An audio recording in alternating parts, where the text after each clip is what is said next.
Part F, Basic Tenets of Critical Race Theory. What do critical race theorists believe?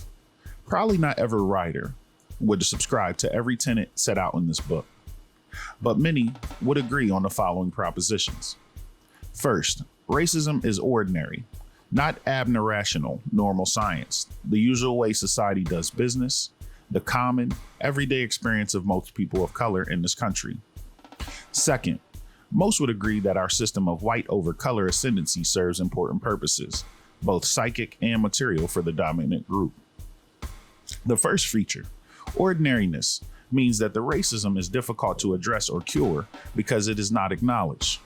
Colorblind, or formal conceptions of equality expressed in rules that insist on treatment that is the same across the board, can thus remedy only the most blatant forms of discrimination, such as mortgage redlining or an immigration dragnet in a food processing plant that targets Latino workers, or the refusal to hire a Black PhD rather than a white college dropout, which stand out and attract our attention.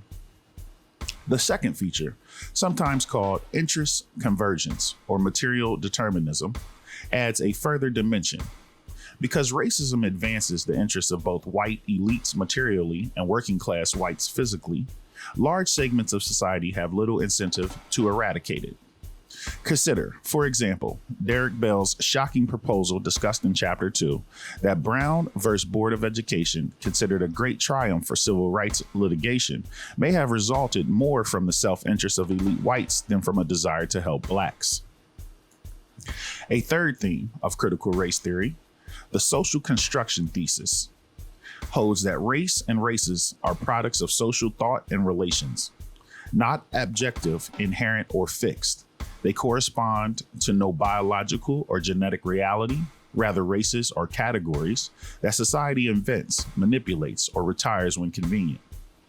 People with common origins share certain physical traits, of course, such as skin color, physique, and hair texture. But these constitute only an extremely small portion of their genetic endowment. They are dwarfed by what we have in common and have little or nothing to do with distinctly human, higher order traits such as personality, intelligence, and moral behavior. That society frequently chooses to ignore these scientific truths creates races and endows them with pseudo-permanent characteristics of great interest to critical race theory. Another somewhat more recent development concerns differential rationalizations and consequences. Critical race writers in law, as well as in social science, have drawn attention to the ways the dominant society racializes different minority groups at different times in response to shifting needs such as the labor market. At one period, for example, society may have had little use for blacks, but much need for Mexicans or Japanese agricultural workers. At another time, the Japanese, including citizens of long standing, may have been in intense disfavor and removed to war relocation camps, while society cultivated other groups of color for jobs in war industry or as a cannon fodder on the front. In one era, Muslims are somewhat exotic neighbors who go to mosque and pray several times a day, harmless but odd. A few years later, they emerge as security threats. Popular images and stereotypes of various minority groups shift over time as well. In one era, a group of color may be depicted as happy-go-lucky, simple-minded, and content to serve white folks. A little later, when conditions change, that very same group may appear in cartoons, movies, and other cultural strips as menacing, brutish, and out of control, requiring close supervision. In one age, Middle Eastern people are exotic, fetishized figures wearing veils, wielding curved swords, and summoning genies from lamps.